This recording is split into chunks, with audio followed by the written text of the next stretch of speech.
붉은 촛농이 눈물처럼 흘러내려 울그릇 바닥에 굳어가는 소리마저 들릴 듯한 정막 속에서 사내는 천천히 이불 자락을 집어들었다. 첫날 밤의 열기가 채 가시기도 전인 신방의 공기는 무겁게 가라앉아 있었고 원앙금침 화려한 자수가 무색하게도 선우의 손길은 지나치게 단호하고 냉정했다. 그는 널찍한 요의 한가운데를 가로지르며 두툼한 목화솜 이불을 길게 접어 벽을 쌓듯 놓았는데 그 모습이 마치 넘지 말아야 할 국경선을 긋는 장수와도 같아 연화는 숨조차 크게 쉴 수 없었다.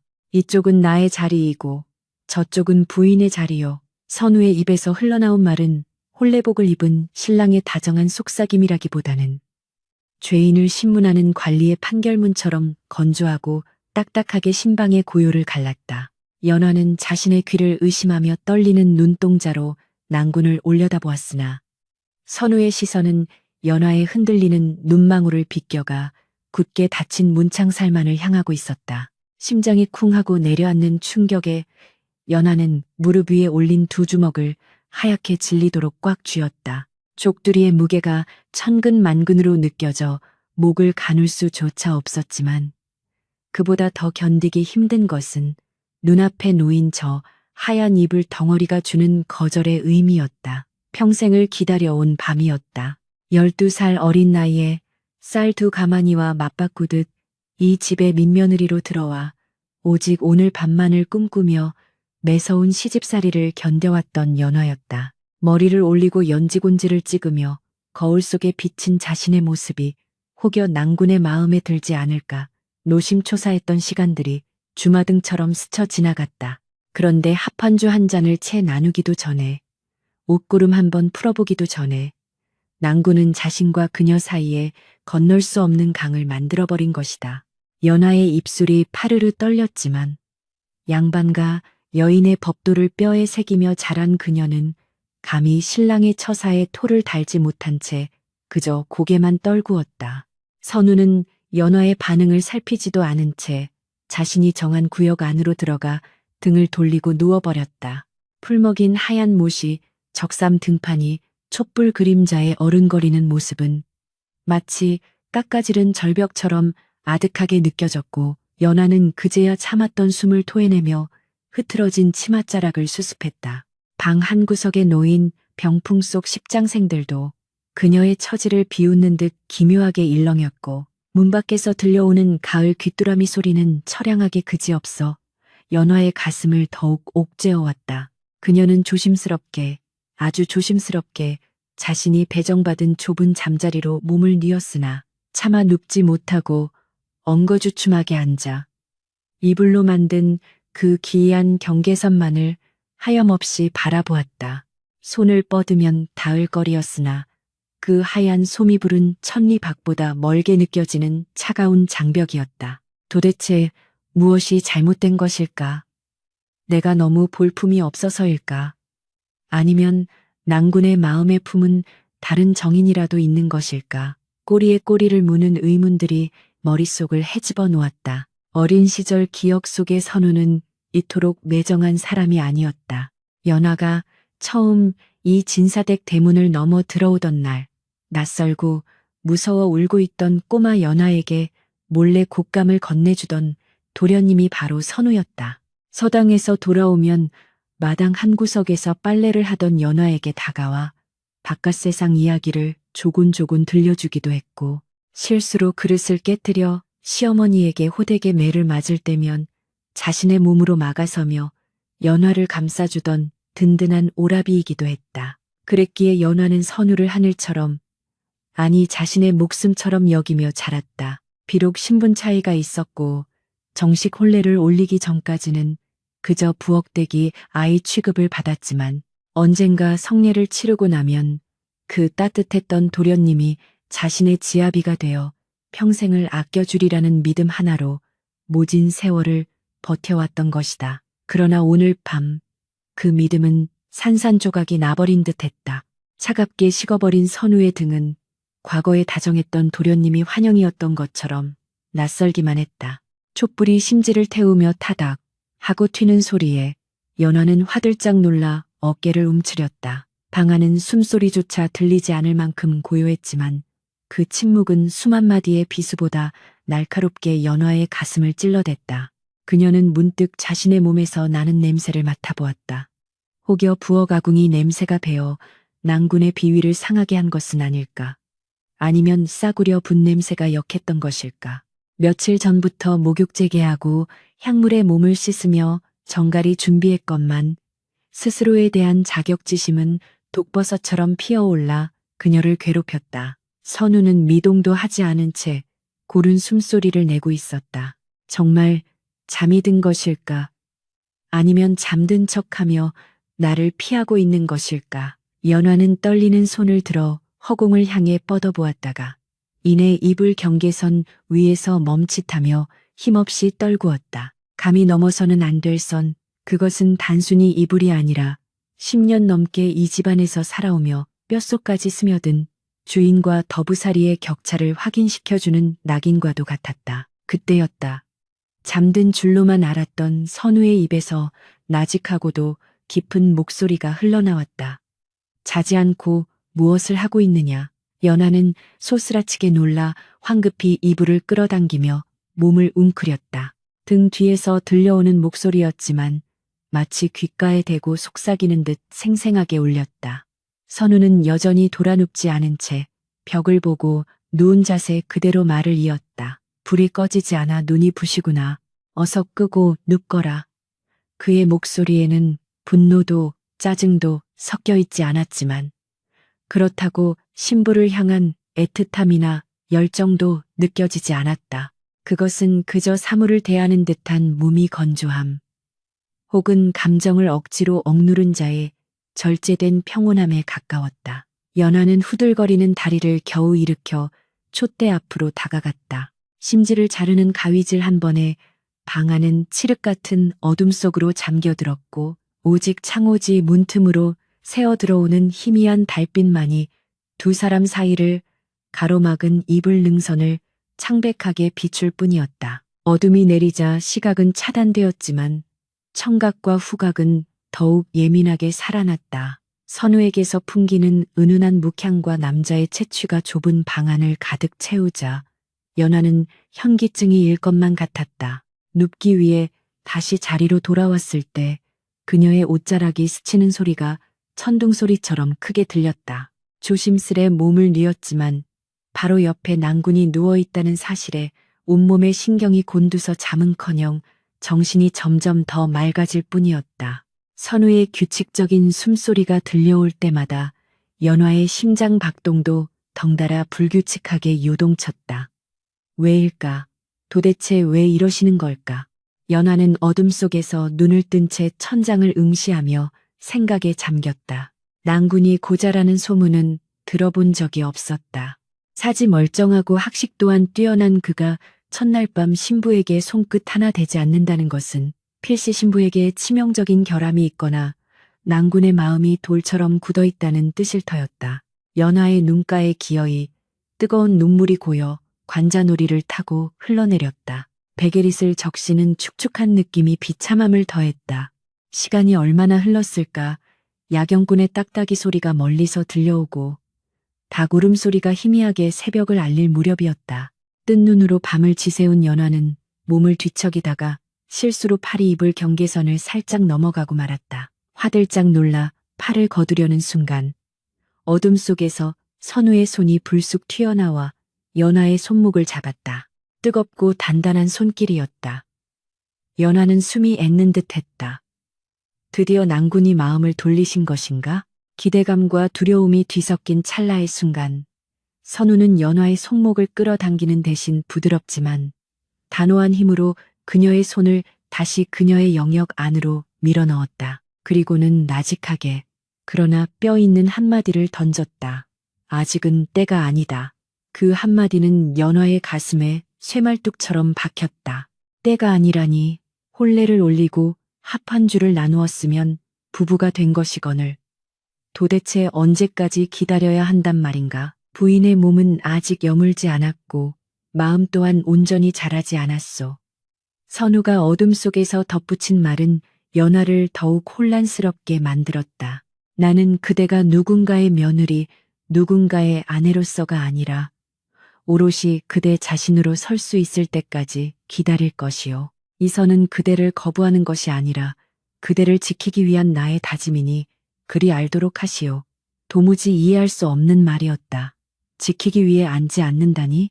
남녀의 정을 통하지 않고 어찌 부부라 할 수 있으며 대를 이을 자손을 보지 않고 어찌 며느리의 도리를 다했다 할 수 있겠는가. 선우의 말은 고상하고 기품 있어 보였으나 당장 시부모님의 손주 재촉을 받아내야 할 연화에게는 가혹한 형벌이나 다름없는 궤변처럼 들렸다. 하지만 그의 목소리에 담긴 묵직한 진심 혹은 알 수 없는 슬픔이 연화의 입을 막았다. 그녀는 잡혔던 손목에 남아있는 낭군의 온기를 느끼며 억울함인지 안도감인지 모를 복잡한 감정에 휩싸였다. 선우는 다시 돌아 누웠고 이내 깊은 숨소리가 들려왔다. 이번에는 정말로 잠이 든 것 같았다. 연하는 몸을 일으켜 앉아 달빛 아래 희끄무레하게 빛나는 낭군의 등을 물끄러미 바라보았다. 넓고 단단한 등, 기대어 울고 싶은 등이었지만 지금은 너무나 멀게만 느껴지는 그 등. 그녀는 이불 위로 손을 뻗어 그의 등 위 허공을 따라 선을 그려보았다. 닿을 듯 말 듯 손끝에 느껴지는 체온이 아리도록 따뜻했다. 이 남자는 도대체 무슨 생각을 하고 있는 것일까? 어린 시절 자신을 업어주던 그 따뜻했던 오라비는 어디로 가고 이토록 난해하고 어려운 사내만이 남은 것일까? 선우가 말한 때가 언제인지 그리고 오롯이 나 자신으로 선다는 것이 무엇인지 글 한 줄 배우지 못한 까막눈 연화로서는 알 길이 없었다. 다만 한 가지 분명한 것은 오늘 밤 이 방 안에 그어진 이불선 하나가 앞으로 그녀의 삶을 송두리째 흔들어 놓을 거대한 파란의 시작이라는 예감뿐이었다. 날이 완전히 밝아오자 창호지 문이 푸르스름하게 변해갔다. 첫날 밤을 치른 신방 앞에는 벌써부터 하인들이 기침 소리를 내며 얼씬거리고 있을 것이고 잠시 후면 시어머니가 원삼을 걷어 올리며 들어와요. 내미불부터 확인할 터였다. 순결의 증표인 붉은 혈흔이 없는 깨끗한 요를 보았을 때 쏟아질 비난과 추궁을 생각하니 연하의 눈앞이 캄캄해졌다. 그녀는 낭군이 원망스러웠다. 차라리 술에 취해 거칠게라도 안아주었다면 몸은 고달파도 마음은 편했을 것을. 고결한 척, 위하는 척하며 내뱉은 그 알량한 배려가 오히려 자신을 사지로 내몰고 있다는 것을 저 양반님네는 꿈에도 모르리라. 연화는 입술을 깨물며 헝클어진 머리를 매만졌다. 살아남아야 했다. 이 차가운 이불의 장벽 너머에 무엇이 기다리고 있든 그녀는 이제 더 이상 철없는 민며느리 아이가 아니었다. 아침 문안 인사를 위해 자리에서 일어나는 선우의 움직임은 기척도 없이 조용했다. 그는 밤새 흐트러진 이불 경계선을 아무 일 없었다는 듯 걷어내어 개키기 시작했다. 마치 지난밤의 대화와 거절이 모두 꿈이었다는 듯 태연한 표정이었다. 잘 잤느냐 무심하게 던지는 아침 인사에 연하는 목이 메어 대답조차 제대로 할 수 없었다. 네, 서방님도 평안하셨는지요? 기어 들어가는 목소리로 겨우 대답하며 연화는 선우의 눈치를 살폈다. 그의 눈빛은 여전히 읽을 수 없는 깊은 우물 같았다. 그는 자리끼로 놓아둔 식은 물 한 사발을 단숨에 들이켜더니 연하를 향해 다시금 알 수 없는 표정을 지어 보였다. 어머니께서 물으시거든. 내 몸이 고단하여 그냥 잤다고 하거라. 모든 허물은 내게 있으니 너는 입을 다물고 있는 것이 상책이다. 선우는 그 말을 남기고 갓을 고쳤으며 방문을 열고 나갔다. 들이닥치는 아침 찬바람에 연화의 몸이 부르르 떨렸다. 낭군의 뒷모습이 아침 햇살 속으로 사라지는 것을 보며 연화는 텅 빈 신방에 홀로 남겨졌다. 그것은 앞으로 그녀가 견뎌야 할 기나긴 고독과 투쟁의 서막이었다. 계절의 흐름은 무심하기도 하여 신방 문풍지를 사납게 흔들던 삭풍이 물러가고 처마 끝에 매달린 고드름이 눈물처럼 녹아내리는 봄이 찾아왔다. 마당 귀퉁이의 산수유나무에는 노란 꽃망울이 수줍게 터졌으나 연화의 속은 까맣게 타들어가 재가 될 지경이었다. 혼례를 치른 지 어느덧 반년이 훌쩍 지났건만 그녀의 아랫배는 여전히 납작했고 달거리는 야속하리만치 정확하게 찾아왔다. 낮이면 따사로운 봄 햇살이 내리쬐었으나 밤이 되면 연화의 침소에는 다시금 시리도록 차가운 겨울이 찾아왔다. 선우는 변함이 없었다. 매일 밤 이불을 개켜 정확히 반으로 나누어 경계선을 긋는 그 행동에는 한치의 오차도 망설임도 없었다. 처음에는 당혹감과 서러움에 밤새 눈물로 베개를 적셨으나 이제는 그 눈물마저 말라 비틀어져 가슴 한구석에 묵직한 돌덩이 하나가 얹힌 듯 답답하기만 했다. 이쪽은 나의 자리, 저쪽은 부인의 자리. 그 말은 이제 밤마다 치르는 엄숙한 의식의 주문처럼 연화의 귓가에 맴돌았다. 집안의 공기는 날이 갈수록 무거워졌다. 안채 대청마루를 지날 때마다 하인들이 수군거리는 소리가 귓등을 때렸다. 새색시가 들어온 지 언젠데 아직도 태기가 없다는 게 말이 되나? 혹시 낭군님께 무슨 문제라도. 쉿, 낱말은 새가 듣고 반말은 쥐가 듣는다 했다. 그들의 입방아는 보이지 않는 화살이 되어 연화의 등 뒤에 꽂혔다. 그러나 그보다 더 견디기 힘든 것은 시어머니 조씨 부인의 서슬퍼런 눈초리였다. 아침 문안 인사를 올릴 때마다 조씨 부인의 시선은 연화의 얼굴이 아닌 평평한 배에 머물렀다. 그 눈빛에는 대를 잇지 못하는 며느리에 대한 질타와 멸시, 그리고 가문의 앞날에 대한 불안감이 뒤섞여 이글거리고 있었다. 조씨 부인은 매일 아침 탕약을 다려보냈다. 온 집안에 진동하는 씁쓸한 약 냄새는 연화에게 죄책감의 냄새와도 같았다. 마시거라. 남남 쪽 귀한 약재를 써서 달인 삼신할미도 감동할 약이다.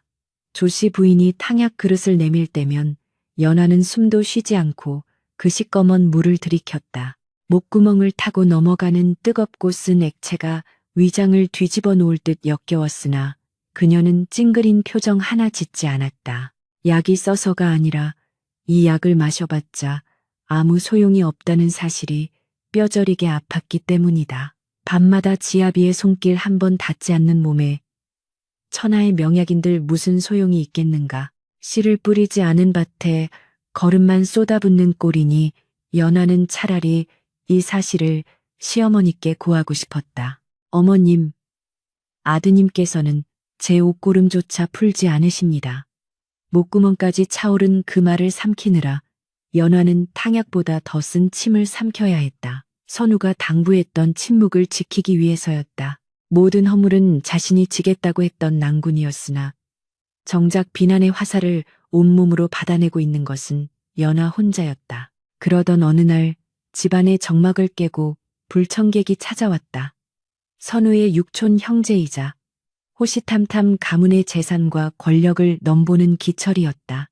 뱀처럼 가늘게 찢어진 눈매와 웃을 때마다 드러나는 누러니가 인상적인 그는 겉으로는 친척의 안부를 묻는 척하며 속으로는 독을 품고 들어왔다. 사랑채에서 들려오는 기철의 목소리는 기름지고 느끼하여 담장을 넘어 안채까지 스며들었다. 아우님, 요즘 안색이 파리한 것이 영 기운이 없어 보이네 그려. 밤일이 너무 고된 것 아닌가? 기철의 짓궂은 농담에 하인들이 킥킥거리는 소리가 들려왔다. 연화는 바느질하던 손을 멈추고 입술을 깨물었다. 선우의 대답은 들리지 않았다. 그저 찻잔을 내려놓는 달그락 소리만이 고요하게 들려올 뿐이었다. 기철은 멈추지 않았다. 헌데 이상하지 않은가. 그토록 금슬이 좋다 소문이 자자한데 어찌 아직 아이 울음소리가 들리지 않는단 말인가. 혹시 아우님, 자네가 아니라 재수 씨에게 무슨 흠이라도 있는 게 아닌가? 그 순간 사랑채의 공기가 얼어붙는 듯했다. 연화는 숨을 죽이고 귀를 기울였다. 낭군이 자신을 변호해 주기를, 저 무례한 사촌형의 입을 다물게 해주기를 간절히 바랐다. 그러나 돌아온 것은 선우의 차분하고도 냉정한 목소리뿐이었다. 하늘이 점지해주는 일을 인간의 힘으로 어찌 재촉하겠습니까?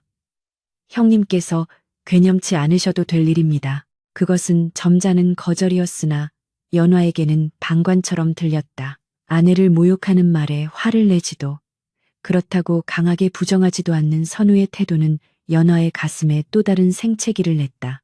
기철은 선우의 반응이 재미없다는 듯 혀를 차며 말을 돌렸지만 그가 뿌리고 간 의심의 씨앗은 이미 집안 곳곳에 뿌리를 내리기 시작했다. 그날 저녁 밥상머리에서의 분위기는 여느 때보다 살벌했다. 기철이 다녀간 후 조씨 부인의 심기가 극도로 불편해진 탓이었다. 숟가락이 밥그릇에 부딪히는 소리조차 조심스러울 만큼 긴장감이 감돌았다. 조씨 부인은 국 한 숟가락을 뜯어 말고 탁 하고 수저를 내려놓았다.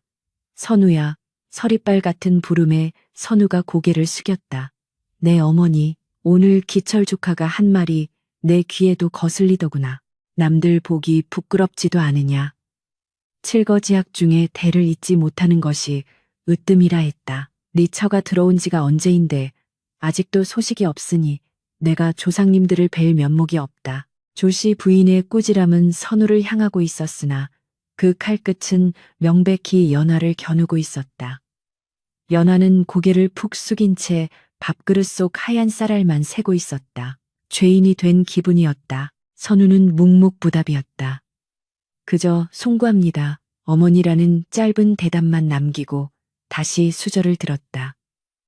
연화는 슬쩍 난군의 얼굴을 훔쳐보았다. 무표정한 얼굴, 흔들림 없는 눈빛, 그는 마치 이 집안 사람이 아닌 제3자처럼 평온해 보였다. 도대체 무슨 생각을 하고 있는 것일까? 아내가 이토록 공경에 처해 있는데 어찌 저리도 태어날 수 있단 말인가? 연화의 마음속에서 섭섭함을 넘어선 원망이 피어올랐다. 차라리 밤에라도 따뜻하게 안아주며 조금만 참으시오라고 위로라도 건넸다면, 혹은 내 탓이오라며 어머니 앞을 가로막아 주었다면 이토록 비참하지는 않았을 것이다. 그러나 선우는 낮에도 밤에도 철저하게 연화와 거리를 두었다. 그는 마치 높은 성벽 뒤에 숨어 홀로 고고하게 항문을 닦는 선비처럼 진흙탕 같은 현실 속에서 허우적거리는 연화를 외면하는 듯했다. 밤이 깊어 다시 둘만의 시간이 찾아왔다. 선우는 여느 때처럼 이불을 펴고 경계선을 만들려 했다. 그 순간 억눌러왔던 연화의 감정이 폭발했다. 그녀는 떨리는 손으로 선우의 옷자락을 붙잡았다. 서방님. 가늘게 떨리는 목소리에 선우의 손길이 멈칫했다. 그는 천천히 고개를 돌려 연화를 바라보았다. 촛불 아래 비친 그의 눈동자는 깊고 어두웠다. 어찌 그러시오. 건조한 물음에 연화는 눈물이 핑 도는 것을 느꼈다. 언제까지 이러실 작정이십니까? 집안 어른들의 눈총이 두렵지 않으십니까? 밖에서 도는 흉흉한 소문이 들리지 않으십니까? 연화는 울먹이며 토로했다. 제가 부족하여 난군의 마음에 들지 않는다면 차라리 내치십시오. 이토록 희망 고문을 하며 말라 죽게 하는 것은 부부의 도리가 아닙니다. 연화의 절규에 가까운 호소에도 선우의 표정은 변하지 않았다. 그는 잡힌 옷자락을 조용히 빼내며 나직하게 말했다. 부인, 내가 말하지 않았소. 기다리라고. 무엇을 기다리란 말입니까? 아이도 없이 늙어 죽을 때까지 기다려야 합니까? 기철 도련님께서 저를 칠거지약으로 내쫓아야 한다고 떠들고 다니는데도 서방님은 그저 기다리라고만 하십니까? 연화의 목소리가 높아지자 선우의 미간이 살짝 찌푸려졌다. 그는 한숨을 내쉬며 자리에 앉아 연화를 정면으로 응시했다. 기철 형님의 말에 휘둘리지 마시오. 그 사람의 말은 바람에 날리는 먼지와 같소. 서방님께는 먼지일지 몰라도 제게는 살을 베는 칼날입니다. 연화는 바닥을 치며 통곡했다. 억울했다. 너무나도 억울하고 서러웠다. 어린 시절부터 이 집 귀신이 되리라 다짐하며 살아왔는데 돌아오는 것은 차가운 냉대와 멸시뿐이라니. 선우는 우는 연화를 달래주지 않았다. 그저 묵묵히 그녀가 울음을 그칠 때까지 기다릴 뿐이었다. 한참 뒤 울음이 잦아들자 선우는 품에서 작은 꾸러미 하나를 꺼내 연화 앞에 놓았다. 이것이 무엇입니까? 연화가 퉁퉁 부은 눈으로 물었다. 엿이다. 뜬금없는 대답에 연화는 어안이 벙벙했다.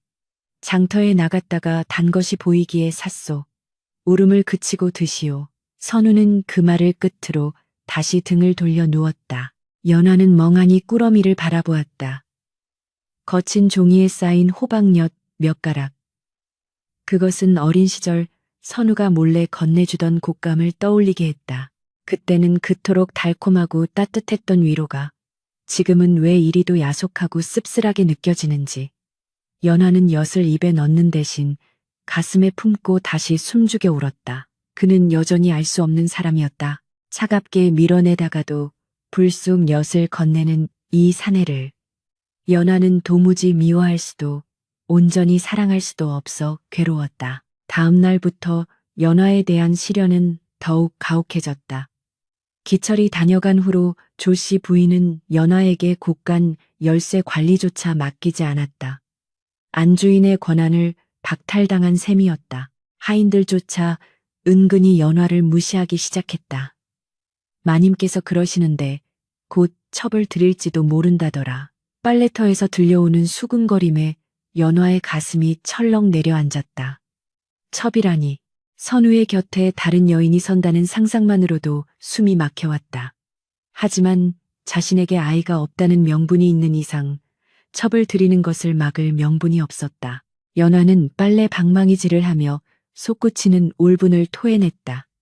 탕, 탕, 탕. 방망이 소리가 계곡물 소리에 묻혀 퍼져나갔다. 그러던 중 결정적인 사건이 터졌다. 선우가 서책을 구하러 며칠간 한양으로 출타한 사이였다. 조씨 부인이 아끼던 폐물이 감쪽같이 사라진 것이다. 옥으로 만든 놀이개였는데 조씨 부인이 시집올 때 친정에서 해온 귀한 물건이었다. 집안이 발칵 뒤집혔다. 하인들을 모아놓고 쥐잡듯이 닥달했지만 나오는 것은 없었다. 그때 기철이 보낸 여종 하나가 슬그머니 나서며 말했다. 저 며칠 전 아씨께서 마님 방 근처를 서성이는 것을 보았습니다. 그 한마디는 마른 장작에 불을 붙인 격이었다. 조씨 부인의 눈길이 연화에게 꽂혔다. 네가 가져갔느냐? 아닙니다. 어머님, 천부당 만부당하옵니다. 제가 어찌 감히. 연화는 펄쩍 뛰며 부인했지만 조씨 부인은 이미 이성을 잃은 상태였다. 네가 아이를 못 낳아 쫓겨날까 두려워 재물이라도 챙겨 도망치려 했던 것이 아니냐. 조씨 부인의 호통은 억측을 넘어선 모함이었다. 하지만 이미 선입견에 사로잡힌 시어머니의 귀에는 아무것도 들리지 않았다. 내 오늘 내년의 버릇을 고쳐놓겠다. 여봐라, 회초리를 가져오너라. 마당 한가운데에 멍석이 깔리고 연화는 소복 차림으로 무릎을 꿇었다. 종아리를 걷어 올리라는 명의 수치심으로 얼굴이 붉게 달아올랐다. 하인들이 보는 앞에서 종아리를 맞는다는 것은 양반과 며느리로서 죽기보다 더한 치욕이었다. 어머님, 제발 한 번만 믿어주십시오. 저는 결코 손대지 않았습니다. 연화가 울부짖었지만 첫 번째 회초리가 공기를 가르며 날아들었다. 짝! 살점이 떨어져 나가는 듯한 고통이 종아리를 파고들었다. 연화는 비명을 질렀으나 이내 이를 악물고 참아냈다. 억울함에 눈물이 빗물처럼 흘러내렸다. 자신이 훔치지 않았다는 것은 하늘이 알고 땅이 알 일이었다. 이것은 분명 누군가의 음모였다. 기철의 얼굴이 스쳐 지나갔다. 그가 심어놓은 여종의 거짓 증언 한마디에 자신의 결백이 무너져 내린 것이다. 짝, 짝. 매질이 계속될수록 연화의 의식은 흐릿해져 갔다. 낭군이 보고 싶었다. 한양으로 떠나기 전 무심하게 다녀오리다라고 말하던 그의 뒷모습이 사무치게 그리웠다. 그가 있었다면 나를 지켜주었을까? 아니면 그 역시 차가운 눈으로 이 광경을 지켜보고만 있었을까? 그때 대문이 열리고 익숙한 발소리가 들려왔다. 예정보다 일찍 돌아온 선우였다. 마당의 참혹한 광경을 본 선우의 발걸음이 우뚝 멈춰섰다. 연화는 흐릿한 눈으로 낭군을 올려다보았다. 도와주세요. 서방님, 마음속으로 외쳤다. 그러나 선우는 달려와 매를 막아서지 않았다. 그는 잠시 그 자리에 서서 피 맺힌 연하의 종아리와 분노한 어머니의 얼굴을 번갈아 바라보았다. 그의 표정은 여전히 읽을 수 없이 차분했고 심지어 싸늘하기까지 했다. 선우는 천천히 어머니 앞으로 다가가 고개를 숙였다. 다녀왔습니다, 어머니. 집안에 무슨 소란입니까? 그의 목소리에는 격정도 분노도 없었다. 마치 남의 집 불구경하듯 담담한 어조였다. 연하의 심장이 바닥으로 곤두박질 쳤다. 조씨 부인은 숨을 헐떡이며 말했다. 네 처가 폐물을 훔쳤다. 내 그 꼴을 두고 볼 수 없어 매를 들었다. 선우는 바닥에 쓰러진 연하에게 시선을 돌렸다. 눈물 범벅이 된 얼굴, 피 맺힌 종아리, 흐트러진 옷매무새. 연하는 수치심에 고개를 돌려버렸다. 낭군에게 이런 꼴을 보이느니 차라리 죽고 싶었다. 선우는 잠시 침묵하더니 입을 열었다. 어머니, 매질은 그만 거두시지요. 집안 꼴이 사납습니다. 그것이 전부였다. 연화의 결백을 주장하지도 그녀를 안아 일으키지도 않았다. 그저 집안 꼴을 걱정하는 양반님네의 체면치레뿐이었다. 선우는 하인들에게 눈짓하여 연화를 방으로 옮기게 했다. 연화는 하인들의 부축을 받으며 절룩거리는 다리로 끌려가듯 방으로 들어갔다. 방문이 닫히는 순간 틈새로 보인 선우는 어머니와 무언가 조용히 이야기를 나누고 있었다. 그의 표정은 여전히 평온해 보였다. 방 안에 홀로 남겨진 연화는 이불을 뒤집어 쓰고 오열했다. 몸의 고통보다 마음의 상처가 더 컸다. 세상 천지에 내 편은 하나도 없구나. 내가 믿었던 하늘은 무너졌구나. 그날 밤 연화는 처음으로 낭군을 기다리지 않고 먼저 잠을 청하려 애썼다. 욱신거리는 종아리의 통증 때문에 잠들 수 없었지만 들어오는 선우를 마주할 자신이 없었다. 늦은 밤 선우가 방으로 들어왔다. 그는 연화가 덮고 있는 이불을 들추지 않았다. 대신 약병 하나를 머리맡에 조용히 놓아두었다. 달그락 그 작은 소리가 연화의 귀에는 작별 인사처럼 들렸다. 선우는 옷을 갈아입고 또다시 습관처럼 이불을 펴고 그 지긋지긋한 경계선을 만들었다. 그리고는 아무 말 없이 눕는다. 연화는 등 뒤에서 느껴지는 낭군의 기척에 이를 악물었다. 오늘 같은 날조차, 내가 억울하게 매를 맞고 쓰러진 날조차 그는 선을 긋는구나. 그의 침묵은 잔인했고 그의 배려는 위선 같았다. 연화는 어둠 속에서 결심했다. 더 이상 바보처럼 기다리지 않겠노라고. 낭군이 지키고자 하는 것이 고작 가문의 체면과 자신의 고고함이라면 나는 나 스스로를 지키겠노라고. 그녀의 눈빛이 어둠 속에서 서늘하게 빛났다. 그것은 순종적인 며느리의 눈빛이 아닌 벼랑 끝에 몰린 짐승의 도끼 어린 눈빛이었다.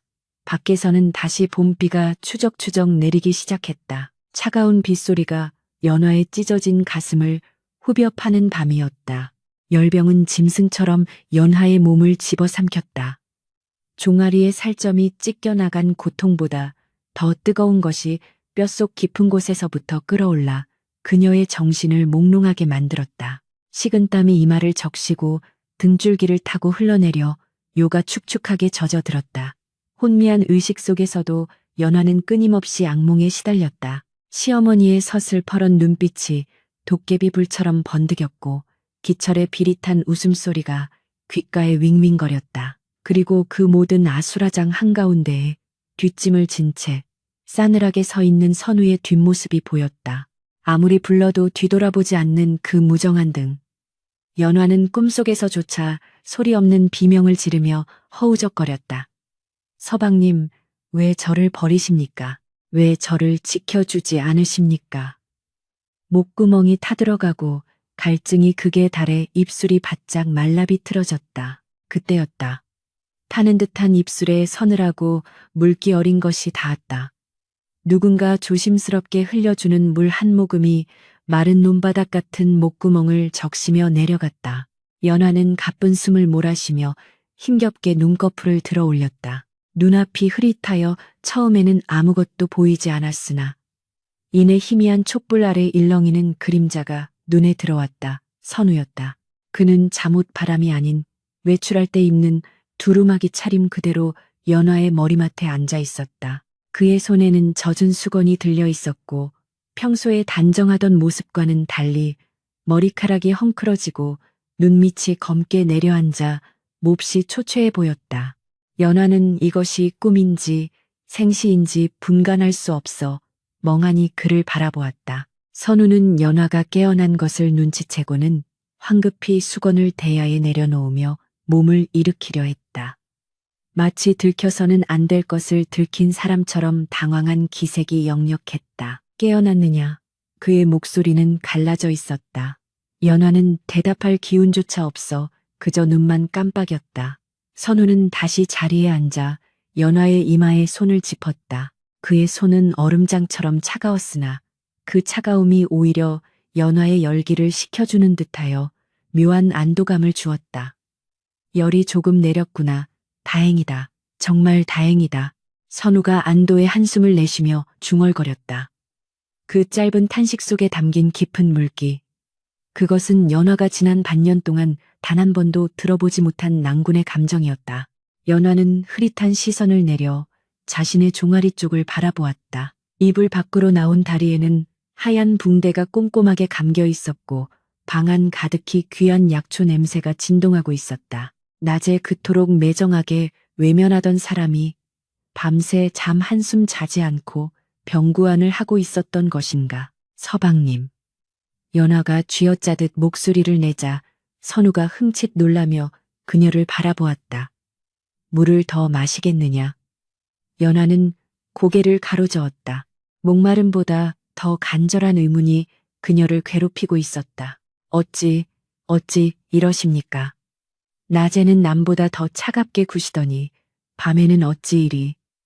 원망 섞인 물음에 선우의 눈동자가 흔들렸다.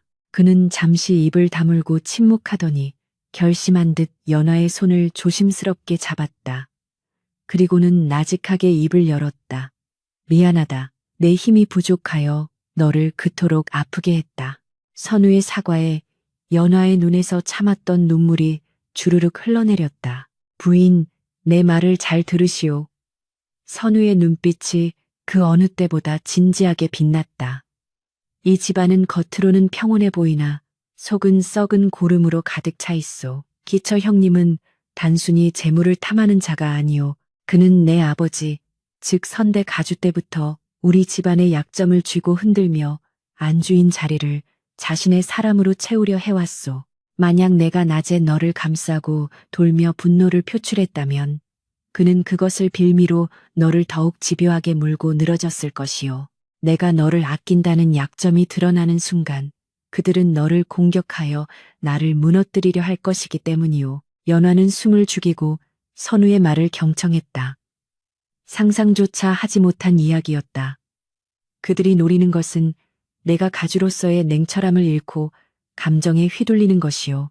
그래야 가문의 어른들을 선동하여 나를 끌어내릴 수 있으니까. 내가 너에게 무심한 척, 차가운 척 했던 것은 오직 그들의 눈을 속이기 위함이었소. 네가 미워서가 아니라 너를 내 약점이 아닌 아무것도 아닌 존재로 보이게 하여 그들의 표적에서 벗어나게 하려 했던 것이다. 선우의 목소리는 떨리고 있었다.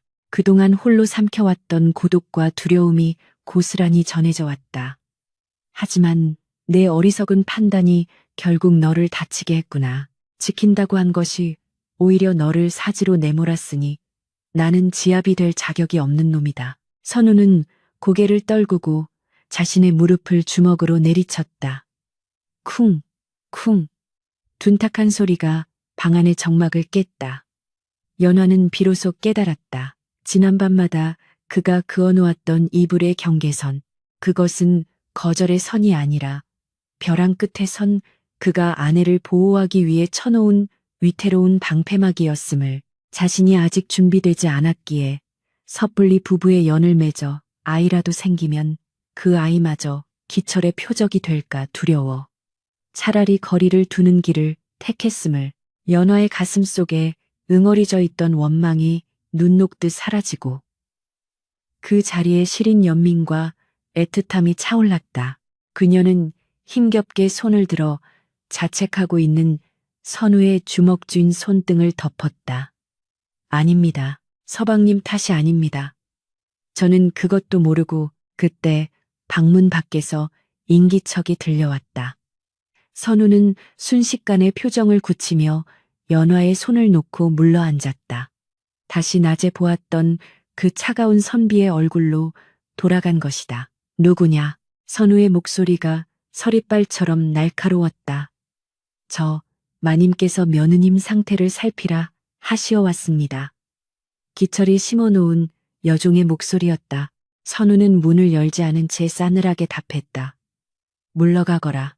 아직 깨어나지 못했다. 여종의 발소리가 멀어지자 선우는 다시 긴장을 풀고 깊은 한숨을 내쉬었다. 그는 자리에서 일어나 방 한구석에 놓인 촛대를 집어들었다.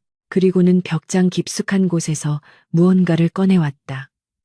헝겊에 쌓인 작은 물건이었다. 선우가 헝겊을 풀어헤치자 그 안에서 영롱한 빛을 내뿜는 옥놀이개가 드러났다. 조씨 부인이 잃어버렸던 바로 그 폐물이었다. 연화는 소스라치게 놀라 입을 틀어막았다. 이것이 어찌 서방님 손에. 선우는 씁쓸한 미소를 지으며 놀이개를 만지작거렸다. 기철 형님이 심어둔 그 여종의 방에서 찾아냈다. 네가 매를 맞고 쓰러져 소란스러운 틈을 타 내가 직접 뒤졌지. 그럼 이제 제 누명을 벗을 수 있는 것입니까? 어서 어머님께 가져다 드리고. 연화가 급한 마음에 몸을 일으키려 하자 선우가 제지했다. 아니다. 지금은 아니다. 어째서입니까? 연화는 이해할 수 없었다. 증거가 눈앞에 있는데 왜 망설이는 것일까? 이것만으로는 부족하다. 단순히 여종의 도벽으로 몰고 간다면 기철 형님은 꼬리를 자르고 빠져나갈 것이다.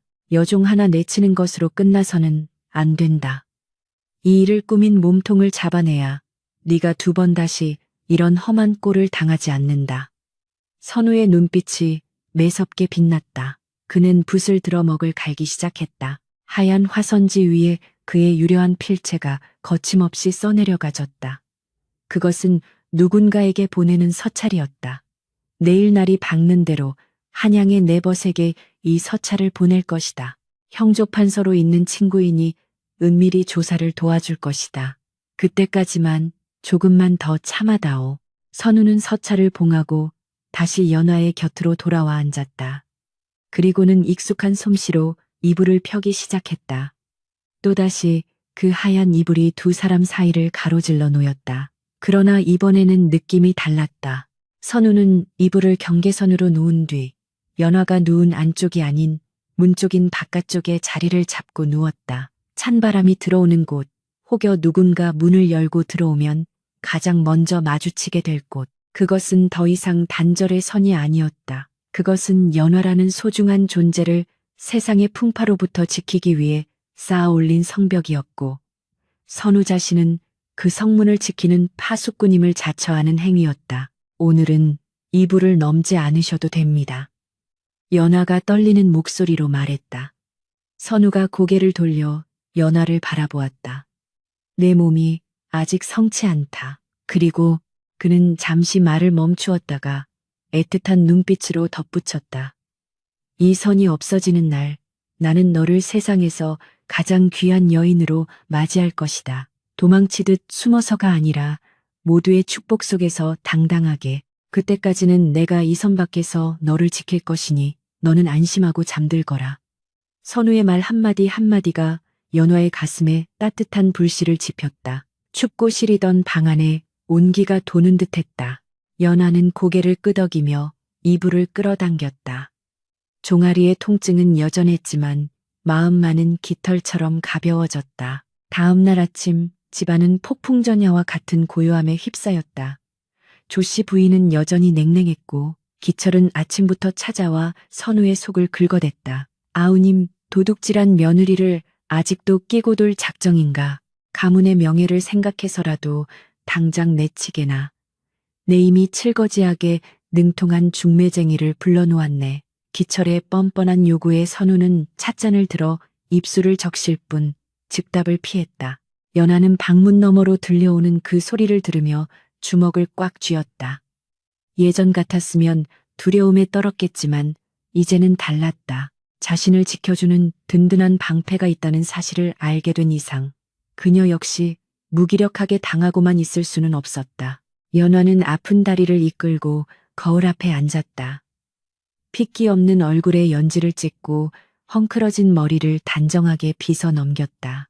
그리고 장롱 깊숙한 곳에서 자신이 시집 올 때 친정 어머니가 쥐어주었던 은장도를 꺼내 품속에 갈무리했다. 낭군이 밖에서 싸우는 동안 안에서 자신을 지키는 것은 자신의 몫이었다. 그녀는 비틀거리지만 단호한 발걸음으로 방문을 열고 나갔다. 마당에 서 있던 하인들이 놀란 눈으로 그녀를 쳐다보았다. 연화는 곧장 사랑채를 향해 걸어갔다. 기철과 선우가 마주 앉아 있는 그곳으로 사랑채 문을 열자 기철의 비릿한 웃음이 뚝 멈추었다. 선우 역시 놀란 눈으로 연화를 바라보았다. 부인, 몸도 성취하는데 여긴 어인일이요. 선우가 걱정스런 목소리로 물었으나 연화는 그에게 눈짓으로 안심하라는 신호를 보낸 뒤 기철을 똑바로 응시했다. 아주버님, 제가 도둑질을 했다고 하셨습니까? 연화의 목소리는 낮았으나 힘이 있었다. 기철은 코웃음을 쳤다. 증인이 있는데 어디서 발뺌이냐? 그 증인이라는 아이를 다시 불러주십시오. 제 눈을 보고도 그리 말할 수 있는지 확인해 보아야겠습니다. 연화의 기세에 기철이 미간을 찌푸렸다. 평소에 주눅 들어있던 모습이 아니었기 때문이다. 그때 선우가 조용히 찻잔을 내려놓으며 거들었다. 형님, 부인의 말이 일리가 있습니다. 억울함을 호소하니 그 여종을 불러 삼자대면을 해보는 것도 나쁘지 않겠지요. 선우와 연화 두 사람의 시선이 허공에서 얽혔다. 말하지 않아도 통하는 믿음. 선우는 연화가 나서준 덕분에 시간을 벌 수 있었고 연화는 선우가 자신의 뒤를 받쳐주고 있음을 확신했다. 기철은 찜찜한 표정으로 하인을 시켜 여종을 불러오라 명했다. 잠시 후 불려온 여종은 연화의 서슬퍼런 눈빛과 선우의 차가운 침묵 앞에서 사시나무 떨듯 떨기 시작했다. 연화는 여종에게 다가갔다. 그리고 품에서 은장도를 꺼내 탁자 위에 쾅 하고 내려놓았다. 그 소리에 기철도 여종도 화들짝 놀랐다. 네가 정녕 내 방에서 폐물을 보았느냐? 거짓을 고하면 혀를 잘릴 각오가 되어 있느냐? 연화의 기백은 장수의 그것과 같았다. 여종은 얼굴이 하얗게 질려 기철의 눈치만 살폈다. 분위기가 묘하게 흘러가자 기철이 당황하며 소리쳤다. 이 무슨 행패냐? 감히 시아주버니 앞에서 칼을 꺼내? 그때 선우가 자리에서 일어나 기철 앞을 가로막았다. 그의 덩치가 기철을 압도했다. 제 안사람이 억울함에 목숨을 걸고 결백을 증명하려 하는 것입니다. 형님께서는 무엇이 두려워 호통을 치십니까? 선우의 말에 기철은 말문이 막혔다. 이불 속에 숨죽여 있던 부부가 밖으로 나와 서로의 등을 맞대고 칼을 겨누기 시작한 것이다. 아직 진실이 완전히 밝혀진 것은 아니었으나 공기의 흐름은 바뀌고 있었다. 선우가 연화의 어깨를 감싸 쥐었다. 그 손길은 더 이상 차갑지 않았다. 부인, 들어가 쉬시오. 나머지는 내가 알아서 할 것이오. 연화는 선우의 눈에서 확고한 의지를 읽었다. 그녀는 은장도를 거두고 고개를 숙여 예를 표한 뒤 당당하게 뒤돌아 나왔다. 방으로 돌아온 연화는 벽에 기대어 가쁜 숨을 몰아쉬었다. 다리가 후들거리고 심장이 터질 것 같았지만 입가에는 희미한 미소가 번졌다. 두려움은 사라졌다. 이제 그녀는 알았다. 밤마다 그어지는 그 이불의 선이 실은 두 사람을 갈라놓는 벽이 아니라 두 사람을 하나로 묶어주는 가장 단단한 끈이었음을, 그리고 언젠가 그 선이 거치는 날 두 사람은 그 누구보다 강한 부부가 되어 있으리라는 것을. 연화는 창밖을 바라보았다. 잿빛 구름 사이로 한 줄기 햇살이 내리비치고 있었다. 길고 긴 겨울이 가고 진짜 봄이 오고 있었다. 이 사람을 족보에서 파하고 부정한 며느리는 당장 내치시오. 사랑채에 대들보가 울릴 만큼 거대한 고성이 터져 나왔다. 가문의 원로들과 문중 어른들이 빼곡히 들어찬 대청마루는 숨막히는 긴장감으로 팽팽했다. 상석에 앉은 최고령의 문중 어른, 백부의 미간이 깊게 패였고 그 아래 좌정에 있는 선우의 표정은 태산처럼 미동이 없었다. 기철은 핏대를 세우며 바닥에 놓인 두루마리를 손가락질했다.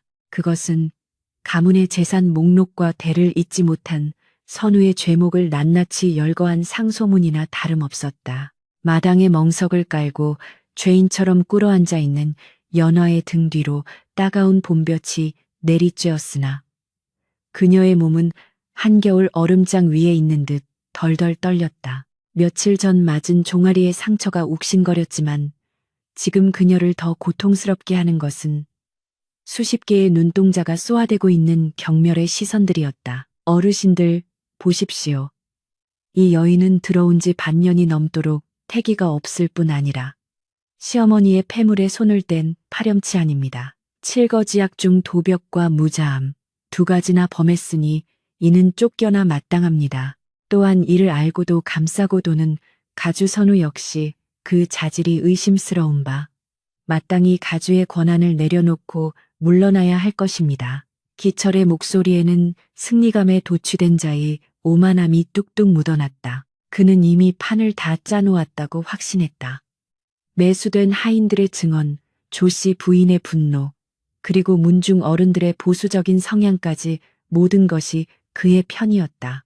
조씨 부인은 차마 아들을 쳐다보지 못하고 고개를 돌린 채 부채질만 해대고 있었다. 그녀의 마음속에도 의심의 싹이 자라나 아들이 여색에 빠져 살이 분별을 못하는 것은 아닌가 하는 불안감이 자리 잡고 있었다. 백부장이 헛기침하며 입을 열었다. 선우야, 내 사촌형의 말이 과격하긴 하나 틀린 말은 아니다. 가문의 명예가 땅에 떨어졌다. 변명할 말이 있느냐? 모든 시선이 선우에게 쏠렸다. 선우는 천천히 고개를 들어 좌중을 둘러보았다. 그의 눈빛은 맑고 깊어 마치 흙탕물 속에 핀 연꽃처럼 고고했다. 그는 옷자락을 정리하며 정중하게 그러나 힘있는 목소리로 답했다. 백부님, 그리고 문중 어른 여러분. 죄가 있다면 벌을 받는 것이 마땅합니다.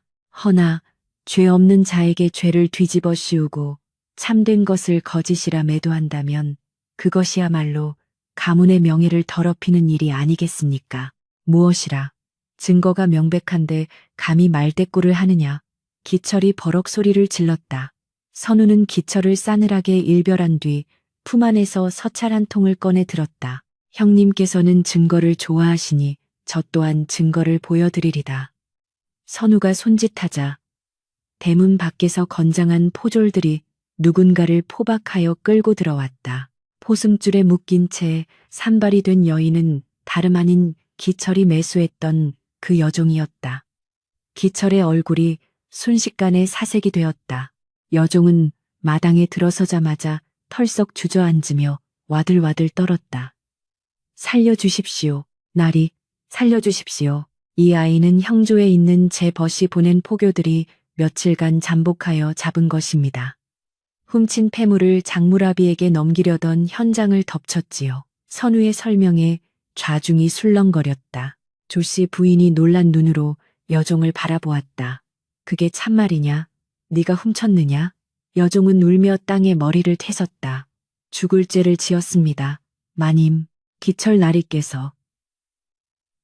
나리께서 시키셨습니다. 폐물을 훔쳐 아씨 방에 가져다 놓으면 큰돈을 주시고 저를 면천시켜 주시겠다고. 충격적인 자백이었다. 마당은 순식간에 아수라장이 되었다. 문중 어른들은 혀를 차며 기철을 노려보았고 조씨 부인은 비틀거리며 가슴을 부여잡았다. 기철은 당황하여 펄쩍 뛰었다. 이런 천한 것이 감히 누구를 모함하느냐.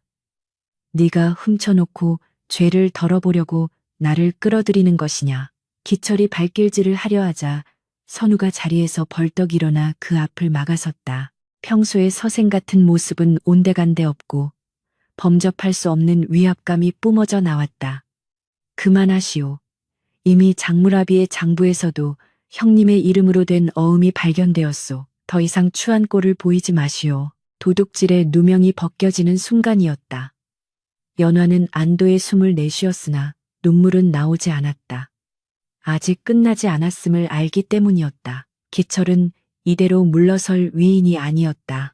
궁지에 몰린 쥐가 고양이를 물듯 기철은 최후의 발악을 시작했다. 그는 도끼 어린 눈으로 선우와 연화를 번갈아 보며 비릿하게 웃었다. 좋다. 도둑질은 내가 모르는 일이라 치자. 허나 기철이 손가락을 뻗어 연화의 아랫배를 가리켰다. 저 계집이 들어온 지가 언제인데 아직도 아이가 없다는 것은 명백한 사실이 아니냐. 칠거지약 중 으뜸인 무자무스의 죄는 어찌 변명할 테냐. 내 놈이 사내구실을 못하는 것이냐 아니면 저 계집이 성녀인 것이냐. 어느 쪽이든 가문의 대가 끊길 판이니 가주 자격이 없는 것은 매한가지다. 가장 아픈 곳을 찔린 문중 어른들의 표정이 다시 어두워졌다. 조선 사회에서 대를 잇지 못한다는 것은 그 어떤 죄보다 무거운 것이었다. 조씨 부인조차 이 부분에서는 아들을 변호할 말이 없어 고개를 떨구었다. 선우가 입술을 때려던 찰나 마당에 꿇어앉아 있던 연화가 천천히 몸을 일으켰다. 그녀의 눈빛은 더 이상 겁에 질린 소녀의 것이 아니었다. 지난밤 선우가 건네준 믿음, 그 단단한 이불의 성벽 안에서 자라난 용기가 그녀를 지탱하고 있었다. 어르신들께 아뢰옵니다. 연화의 목소리는 작지만 맑고 또렷하게 대청마루에 울려 퍼졌다. 난생 처음으로 문중 회의에서 입을 연 며느리의 당돌함에 좌중이 조용해졌다. 제가 아이를 갖지 못한 것은 제 몸에 병이 있어서도 서방님께 흠이 있어서도 아닙니다. 연화는 숨을 깊게 들이마신 뒤 선우를 바라보았다. 그는 걱정스러운 눈빛으로 연화를 보고 있었지만 막지는 않았다. 연화는 그 눈빛에서 네가 하고 싶은 대로 하라는 무언의 응원을 읽었다. 서방님께서는 지난 반년 동안 단 한 번도 저를 안지 않으셨습니다. 파격적인 발언에 좌중이 경악했다. 조씨 부인은 망측해라 하며 입을 틀어막았고 기철은 그것 봐라. 내 말이 맞지 않느냐. 사내구실을 못하는 것이다. 라며 쾌재를 불렀다. 하지만 연화는 흔들리지 않고 말을 이었다. 서방님께서 저를 안지 않으신 것은 밤마다 이불을 접어 둘 사이에 넘을 수 없는 선을 그으셨기 때문입니다. 연화의 말에 사람들이 수군거리기 시작했다. 소박을 맞은 것인가? 첩을 들이려는 것인가? 온갖 추측이 난무하는 가운데 연화는 눈물 고인 눈으로 선우를 바라보며 절절하게 토로했다. 하지만 그 선은 저를 싫어하여 밀어내는 거절의 선이 아니었습니다. 그것은 어린 나이에 시집와 아무것도 모르는 저를 가문의 짐과 어른들의 핍박 속에서 지켜내기 위한 서방님의 뼈를 깎는 인내였고 고결한 배려였습니다. 연화는 조씨 부인을 향해 돌아섰다. 어머님, 서방님께서는 제가 누군가의 며느리, 아이 낳는 도구로 전락하기 전에 먼저 한 사람의 여인으로 당당한 안주인으로 서기를 기다려주신 것입니다. 혹여 아이를 덜컥 가져 이 집안의 권력 다툼에 휘말려 상처받을까. 제 몸과 마음이 온전히 단단해질 때까지 욕망을 누르고 밤마다 홀로 찬바람을 맞으며 저를 지켜주신 것입니다. 세상의 어느 사내가 갓 혼인한 아내를 옆에 두고도 그토록 지독하게 자신을 절제하며 아내를 아낄 수 있겠습니까? 연화의 목소리는 점차 물기를 머금고 떨려왔지만 그 울림은 더욱 커졌다. 기철 아주버님은 서방님을 고자라 조롱하고 저를 성녀라 비난하셨지만 저는 압니다. 제 남편은 그 누구보다 강인한 사내이며 그 누구보다 깊은 사랑을 가진 분이라는 것을요. 침묵으로 저를 감싸고 이불로 선을 그어 세상의 풍파를 막아준 그 마음을 모르고 저를 내치신다면 저는 기꺼이 나가겠습니다.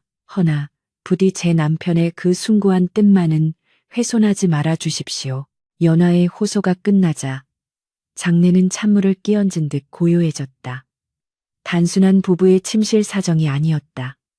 그것은 군자의 도리였고 지극한 사랑의 고백이었다. 쾌락을 쉰는 범인들은 감히 흉내조차 낼 수 없는 선우의 깊은 뜻에 문중 어른들은 숙연해졌다. 백부장은 눈을 지그시 감고 고개를 끄덕였다. 허허, 내가 사람을 잘못 보았구나. 요즘 세상에 보기 드문 기계로다. 선우는 연화의 뒷모습을 보며 가슴이 벅차오르는 것을 느꼈다. 자신이 지켜주려 했던 어린 아내가 어느새 자신을 지켜주는 거목이 되어 서 있었다. 그는 자리에서 일어나 마당으로 내려가 연화의 곁에 섰다. 그리고 보란 듯이 그녀의 손을 꽉 잡았다. 부인의 말이 맞습니다. 저는 이 사람을 지키기 위해 기다렸습니다. 그리고 이제 그 기다림이 헛되지 않았음을 오늘 이 자리에서 확인했습니다. 이 사람이 바로 우리 가문의 안주인 자격이 충분하지 않습니까? 기철은 당황하여 뒷걸음질 쳤다. 분위기가 완전히 반전되었다. 이건 말도 안 돼. 다 궤변이다. 아이가 없다는 건 사실이잖아. 그가 마지막 발악을 했지만 이미 승패는 결정난 뒤였다. 그때 선우의 친구인 형조의 관리가 포졸들을 대동하고 대문에 들어섰다. 진사, 이선우 댁이 맞는가? 내 도적대와 결탁하여 양반가를 겁박하고 재물을 갈취하려 한 자가 있다 하여 잡아들이러 왔네. 관리는 정확히 기철을 지목했다. 기철은 털썩 주저앉으며 오줌을 지렸다. 그의 죄는 단순히 폐물절도가 아니었다. 선대부터 이어온 횡령과 협박, 그리고 이번 모략까지 모든 것이 드러난 것이다. 포졸들에게 질질 끌려가는 기철의 비명소리가 멀어질 때까지 아무도 그를 동정하지 않았다. 조씨 부인은 마당으로 내려와 연화의 손을 잡았다. 그녀의 손은 떨리고 있었다. 아가, 내 눈이 멀었었다. 내 진심도 모르고 내 아들의 깊은 뜻도 모르고 나를 용서해 다오. 시어머니의 눈에서 뜨거운 참회의 눈물이 떨어져 연화의 손등을 적셨다. 연화는 함께 울며 시어머니를 부둥켜 안았다. 아닙니다, 어머님. 이제라도 알아주셨으니 되었습니다. 문중회의는 선우의 완벽한 승리로 끝났다. 아니, 그것은 선우와 연화 두 사람의 승리였다. 어른들이 모두 돌아가고 해가 뉘엿뉘엿 질 무렵 집안에는 평온이 찾아왔다. 비온 뒤에 땅이 굳어진다는 말처럼 거센 폭풍이 지나간 자리는 더욱 단단하고 깨끗해져 있었다. 하인들은 다시 활기를 찾았고 곳간의 열쇠는 다시 연화의 손에 쥐어졌다. 하지만 그 무엇보다 큰 변화는 연화와 선우 사이에 있었다. 그날 밤 신방에는 다시 촛불이 밝혀졌다. 선우는 여느 때처럼 이불을 폈다. 연화는 침을 삼키며 그 모습을 지켜보았다. 선우는 유를 깔고 덮을 이불을 집어들었다. 그러나 이번에는 그 이불을 접어 가운데에 벽을 세우지 않았다. 그는 이불을 넓게 펼쳐요 전체를 덮었다. 하나예요, 하나의 이불. 더 이상 경계선은 존재하지 않았다. 선우가 연화를 돌아보며 부드럽게 미소 지었다. 그의 미소는 봄 햇살처럼 따뜻하고 가을 하늘처럼 맑았다. 부인, 이리 오시오. 그 부름에는 더 이상 망설임도 인내의 고통도 없었다. 오직 사랑과 확신만이 가득했다. 연화는 수줍게 그러나 한 걸음 한 걸음 확신에 찬 발걸음으로 그에게 다가갔다. 두 사람의 그림자가 벽 위에서 하나로 포개졌다. 찢겨 나갔던 자존심이 회복되고 오해와 불신으로 얼룩졌던 시간이 씻겨 내려가는 밤이었다. 선우는 연화의 뺨을 어루만지며 속삭였다. 고생 많았소. 그리고 고맙소. 나의 기다림을 이해해 주어서, 그리고 나를 믿고 일어서 주어서. 연화는 선우의 가슴에 얼굴을 묻으며 대답했다. 서방님이 계셨기에 가능했습니다. 저 선이 저를 살렸습니다. 선우는 연화를 깊이 끌어안았다. 그들의 포옹 사이로 밤바람이 스쳐 지나갔으나 더 이상 춥지 않았다. 두 사람의 체온이 서로를 녹이고 있었기 때문이다. 방 한 구석에 놓인 병풍 속 원앙 한 쌍이 촛불에 비쳐 춤을 추는 듯했다. 이불 속의 경계는 사라졌으나 두 사람의 마음 속에는 서로를 향한 존중과 신뢰라는 새로운 선이 그려지고 있었다. 그것은 구속하는 선이 아니라 서로를 영원히 지탱해줄 사랑의 지평선이었다. 밤은 깊어가고 달빛은 창호지에 은은하게 스며들어 두 사람의 첫 번째 진짜 합판을 축복해 주었다. 밖에서는 밤새 울던 소쩍새도 잠시 숨을 죽이고 이 아름다운 연인의 밤을 지켜보고 있었다. 모든 것이 제자리를 찾은 밤. 비로소 완전한 봄이 그들의 심방에 내려앉았다. 아침 햇살이 창호지 문살을 타고 넘어와 방 안 깊숙이 스며들었다. 지난 밤 두 사람의 뜨거웠던 숨결이 서려 있던 신방의 공기는 이제 평온하고 나른한 온기로 가득 차 있었다. 연화는 부스스 눈을 떴다. 습관처럼 옆자리를 더듬어 보았으나 늘 손끝에 닿던 차가운 이불 뭉치는 없었다. 대신 단단하고 따뜻한 살결이 손바닥에 느껴졌다. 소스라치게 놀라 고개를 돌리니 선우가 팔을 괴고 옆으로 누워 자신을 빤히 바라보고 있었다. 그의 눈가에는 장난기 어린 그러면서도 깊은 애정이 담긴 미소가 걸려 있었다. 잘 잤느냐? 그 목소리가 어찌나 다정하고 감미로운지 연하는 자신이 아직 꿈을 꾸고 있는 것은 아닌가 하여 볼을 꼬집어 볼 뻔했다. 서방님, 언제 일어나셨습니까? 연하가 쑥스러움에 이불을 끌어당겨 얼굴을 반쯤 가리며 물었다. 선우는 손을 뻗어 연화의 흐트러진 머리카락을 귀 뒤로 넘겨주었다. 네가 잠든 모습이 하도 고와 해가 중천에 뜨는 줄도 모르고 보고 있었다.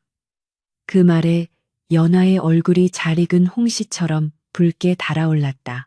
지난밤 그토록 애타게 그리던 낭군과의 합일은 연화에게 새로운 세상을 열어주었다. 고통과 쾌락이 뒤섞인 그 순간보다 더 강렬했던 것은 선우가 귓가에 끊임없이 속삭여주던 사랑의 밀어들이었다. 귀하다. 너는 귀한 사람이다. 그 말들은 연화의 뼛속 깊이 박혀있던 자격지심과 두려움을 말끔히 씻어내 주었다. 이제 그녀는 더 이상 웅크린 민며느리가 아니었다. 사랑받는 아내이자 이 집안의 당당한 안주인이었다. 방문을 열고 나서자 집안의 풍경 또한 확연히 달라져 있었다. 마당을 쓰는 하인들의 빗질 소리조차 경쾌하게 들렸고 연화를 마주치는 종들마다 허리를 굽혀 깊은 예를 표했다. 어제의 그 당당한 기계로 기철을 몰아내고 가문의 위기를 구해낸 작은 마님에 대한 존경심이 담겨 있었다. 무엇보다 가장 큰 변화는 안채에서 기다리고 있었다. 조씨 부인이었다. 평소라면 아침 문안을 받기도 전에 깐깐한 잔소리부터 늘어놓았을 시어머니였지만 오늘은 온화한 얼굴로 다과상을 차려놓고 며느리를 기다리고 있었다. 연화와 선우가 나란히 절을 올리자 조씨 부인은 며느리의 손을 잡아 끌어 자신의 옆에 앉혔다. 그리고는 품에서 묵직한 열쇠 꾸러미를 꺼내 연화의 손바닥 위에 올려놓았다. 짤랑 하고 부딪히는 쇠붙이 소리가 맑게 울렸다. 이것이 무엇입니까, 어머님? 연화가 놀란 눈으로 묻자 조씨 부인은 엷은 미소를 지었다. 곡간 열쇠와 안채의 모든 살림을 관장하는 열쇠들이다. 이제 네가 맡거라. 어머님, 저는 아직 부족하여 감당할 수가. 아니다. 너는 이미 그 자격을 증명했다. 지아비의 깊은 뜻을 헤아릴 줄 아는 지혜와 불의에 맞서 가문을 지키는 용기를 가진 네가 아니면 누가 이 집안의 안주인이 되겠느냐. 조씨 부인의 눈시울이 붉어졌다. 내 그동안 너를 너무 모질게 대했다. 아들을 빼앗긴 것 같아 질투도 났고 대가 끊길까봐 조바심도 냈다. 허나 네가 내 아들을 살리고 이 늙은이의 체면까지 세워주었으니 나는 이제 뒷방으로 물러나 손주나 기다리며 사는 것이 도리다. 시어머니의 진심 어린 사과와 인정에 연하는 목이 메었다. 그녀는 열쇠를 쥔 손에 힘을 주며 고개를 숙였다. 어머님, 부족하지만 성심을 다해 모시겠습니다. 선우는 그 모습을 흐뭇하게 바라보며 차를 한 모금 마셨다. 차맛이 유난히 달고 향긋했다. 그것은 기다림이 빚어낸 인생의 참맛이었다. 그날 이후 선우와 연화의 일상은 꿈결처럼 흘러갔다.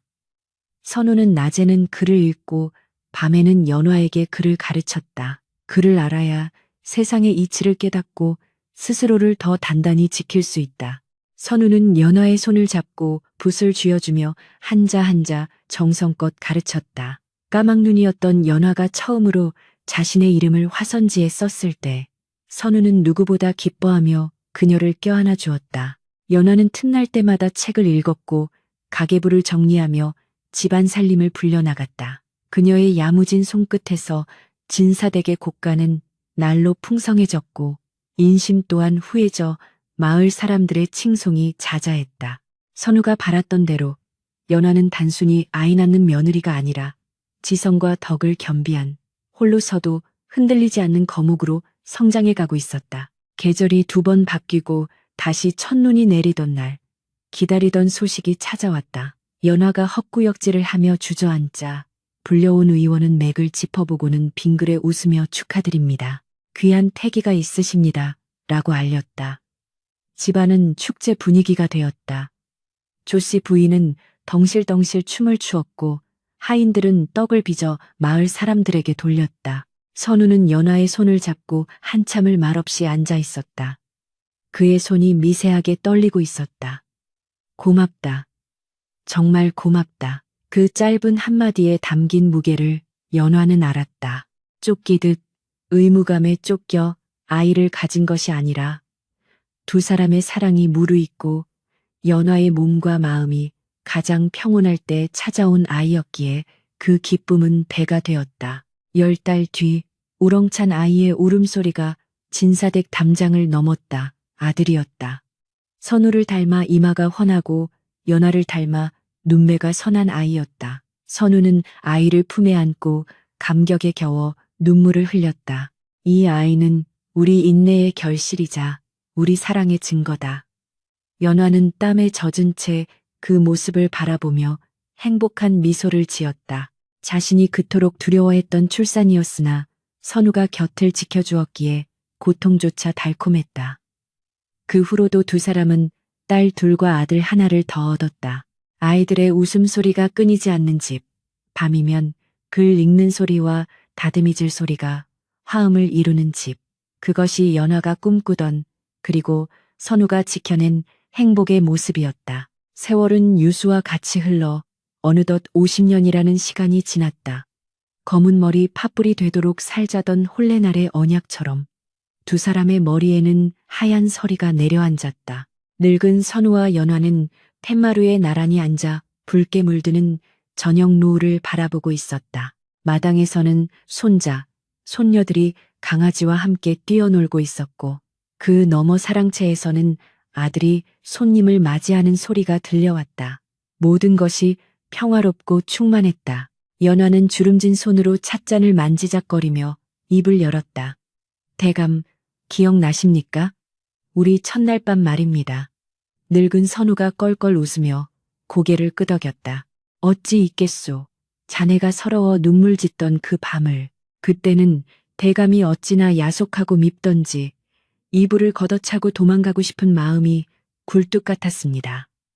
연화가 소녀처럼 웃으며 말했다. 선우는 따뜻한 눈길로 연화의 옆모습을 바라보았다. 세월의 흔적이 내려앉았으나 그의 눈에 비친 연화는 여전히 12살 꼬마이자 20살의 새색시였다. 그 이불. 선우가 나직하게 중얼거렸다. 그때 내가 그었던 그 선은 자네와 나를 가르는 벽이 아니었소. 그것은 아직 여린 꽃봉오리였던 자네가 거친 비바람에 꺾이지 않고 활짝 피어날 수 있도록 지켜주는 울타리였소. 내 욕심으로 자네를 취하기엔 자네는 너무나 귀하고 소중한 사람이었으니까. 연화는 선우의 손등 위에 자신의 손을 포개었다. 그 손은 이제 거칠고 투박해졌지만 그 온기만큼은 첫날 밤 자신의 손목을 잡아주던 그때보다 훨씬 더 따뜻했다. 알고 있습니다. 만약 그때 대감께서 욕심을 앞세워 저를 품으셨다면 저는 평생 아이 낳고 시집살이 하는 평범한 안악으로 살다 갔겠지요.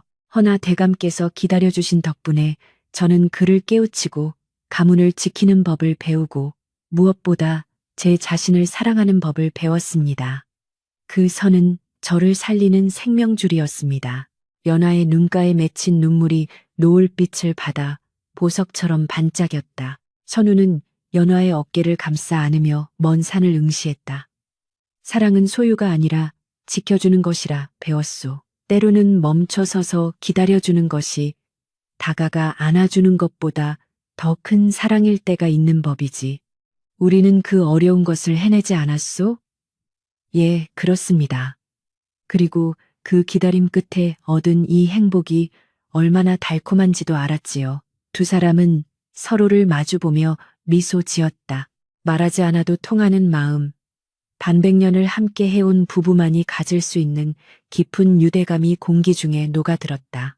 바람이 불어와 마당에 낙엽을 쓸고 지나갔다. 쌀쌀한 기운이 감돌자 선우가 무릎 덮개를 가져와 연화의 다리를 덮어주었다. 들어가십시다. 밤 공기가 찹니다. 예, 영감. 연화가 지팡이를 짚고 일어나자 선우가 자연스럽게 그녀를 부축했다. 두 노인은 서로에게 의지하여 방으로 들어갔다. 방 안에는 여전히 두 채의 이불이 깔려 있었다. 하지만 이제 그 이불들은 멀리 떨어져 있지 않았다. 두 사람의 베개는 나란히 붙어 있었고 덮는 이불은 하나로 이어져 있었다. 선우와 연하는 자리에 누워 서로의 손을 꼭 잡았다. 부인, 다음 생에도 나와 부부의 연을 맺어주겠소? 선우가 장난스럽게 물었다. 연화는 잠시 뜸을 들이다가 피식 웃으며 대답했다. 글쎄요, 그때도 첫날 밤에 이불로 선을 그으실 겁니까? 허, 이번에는 혼례를 치르자마자 이불부터 걷어차 버릴 것이요. 선우의 호탕한 웃음소리에 연화도 따라 웃었다. 그렇다면 생각해 보겠습니다. 촛불이 사그라들며 방 안이 어둑해졌다. 그러나 두 사람의 맞잡은 손에서 전해지는 온기는 어둠을 밝히고도 남음이 있었다. 밖에서는 달이 차오르고 세상은 고요히 잠들었다. 배려와 존중, 그리고 인내로 빚어낸 사랑은 그렇게 세월을 넘어 영원히 그들의 곁에 머물렀다. 이불로 그었던 그날의 선은 사라졌지만 그 선이 남긴 사랑의 깊이는 강물처럼 흐르고 흘러 후세에까지 전해질 아름다운 이야기가 되었다. 기다림은 사랑의 또 다른 이름임을 그들은 평생의 삶으로 증명해 보인 것이다. 아버지, 저는 도무지 자신이 없습니다. 차라리 도망을 치고 싶습니다. 홀레복을 갖춰 입은 사내의 목소리가 파르르 떨리고 있었다. 선우와 연화의 장남, 20살이 된 도연이었다. 평소에는 서당에서 글을 읽을 때나 무예를 연마할 때나 대범하고 침착하여 칭송이 자자하던 그였으나 일생일대의 대사인 혼례를 코앞에 두고는 마치 벼락을 맞은 병아리처럼 사색이 되어 있었다. 사랑채 마루에 정좌하고 있던 선우는 묵묵히 붓을 들어 난초를 치고 있었다. 먹물이 화선지에 스며드는 모습을 한참이나 응시하던 그는 붓을 내려놓고 천천히 고개를 들어 아들을 바라보았다. 그 눈빛은 예전 기철과 맞서던 때의 서늘함은 사라지고 깊은 연륜과 따스함이 배어 있었다. 무엇이 그토록 두려우냐. 평생을 함께할 반려를 맞이하는 날이거늘. 선우의 나직한 물음에 도연은 마른 침을 삼켰다. 두렵습니다. 제가 과연 한 여인의 지아비로서, 가문의 가장으로서 그 막중한 책임을 감당할 수 있을지, 혹여 저의 미숙함으로 부인을 힘들게 하거나 아버지의 명예에 누가 되지는 않을지 밤새 한숨도 이루지 못했습니다. 도연의 고백은 솔직했다. 그는 완벽한 아버지인 선우를 보며 자랐기에 자신도 그만큼 완벽해야 한다는 강박에 시달리고 있었던 것이다. 선우는 피식 웃음을 터뜨렸다. 아들의 모습에서 20년 전 신방 문 앞에서 망설이던 자신의 모습이 겹쳐 보였기 때문이다. 도현아, 선우가 불렀다. 예, 아버지, 너는 내가 처음부터 완벽한 지압이었다고 생각하느냐? 도연은 눈을 동그랗게 떴다. 당연한 것 아닙니까? 어머니께서는 늘 아버지가 태산 같은 분이라 하셨고 집안 어른들도 아버지를 흠잡을 데 없는 군자라 칭송하십니다. 선우는 자리에서 일어나 아들의 어깨에 손을 올렸다. 그리고 사랑채 밖 분주하게 움직이는 하인들과 꽃단장을 하고 있을 안채를 바라보며 입을 열었다. 나 또한 두려웠다. 내 어미는 내게 너무나 작고 여린 존재였고 나는 그녀를 어떻게 대해야 할지 몰라 서툴기 짝이 없었다. 그래서 내가 택한 방법이 무엇인지 아느냐? 도연이 고개를 저었다. 이불이었다. 이불이라니요? 첫날 밤 나는 이불을 접어 네 어미와 나 사이에 벽을 쌓았다. 그리고 말했다. 너는 저쪽에 나는 이쪽에 있겠노라고. 도연의 입이 떡 벌어졌다. 상상조차 할 수 없는 일이었다. 혈기왕성한 사내가 첫날 밤 신부를 두고 이불로 벽을 쌓다니. 그게 가당키나 한 일입니까? 어머니께서 얼마나 서운해하셨겠습니까? 선우는 씁쓸한 미소를 지으며 고개를 끄덕였다. 그랬지. 내 어미는 펑펑 울었고 나를 원망했다.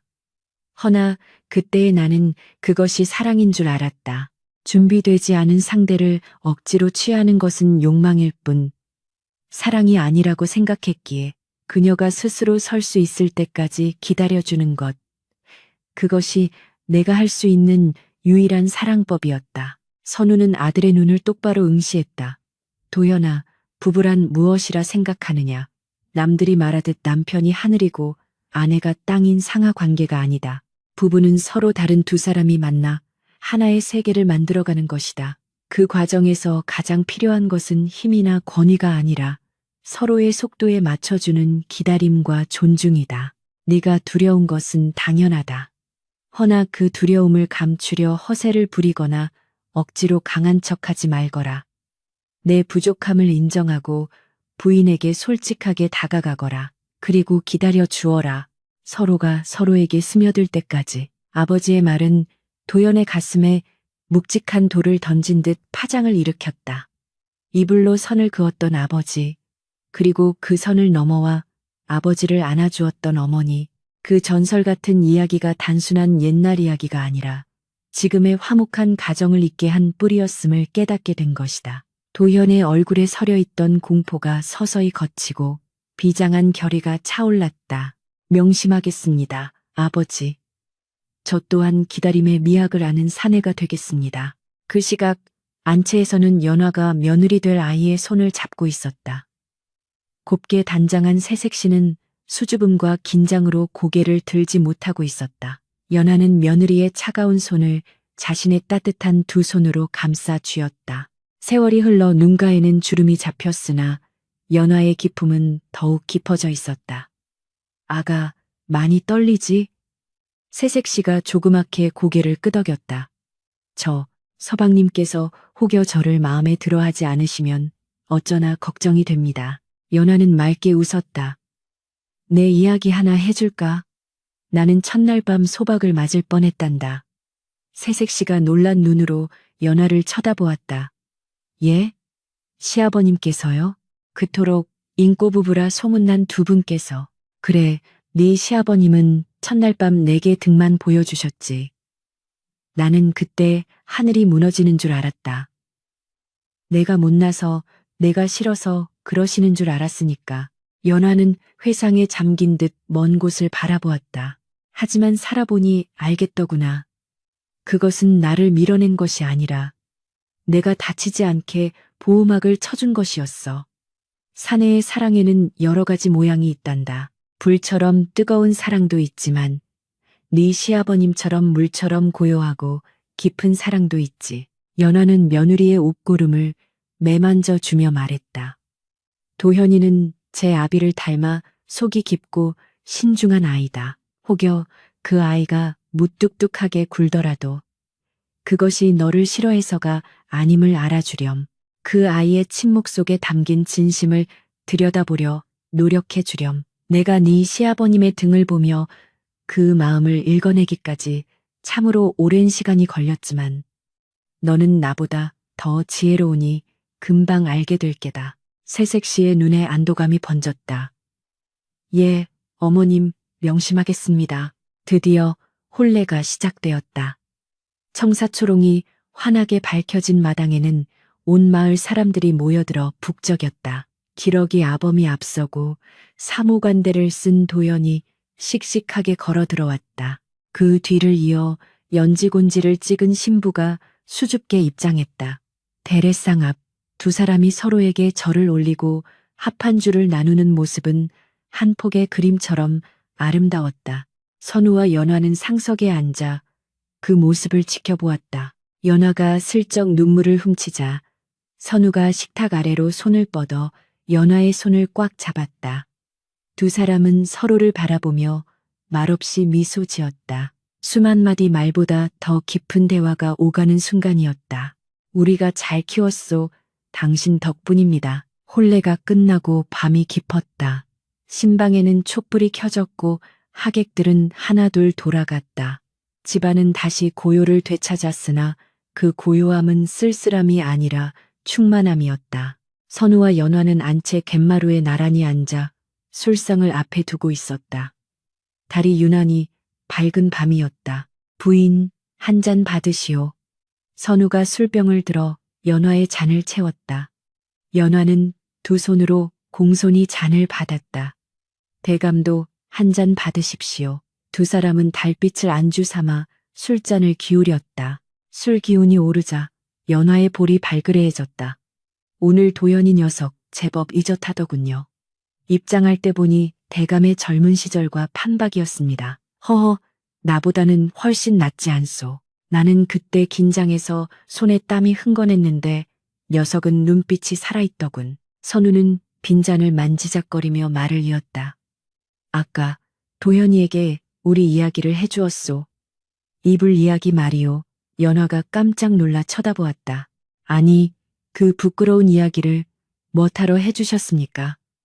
아이가 흉보겠습니다. 흉을 보면 어떠하오? 그것이 우리의 역사인 것을. 그리고 알아야 하오. 사랑이 무조건 다가가고 쟁취하는 것만이 아님을.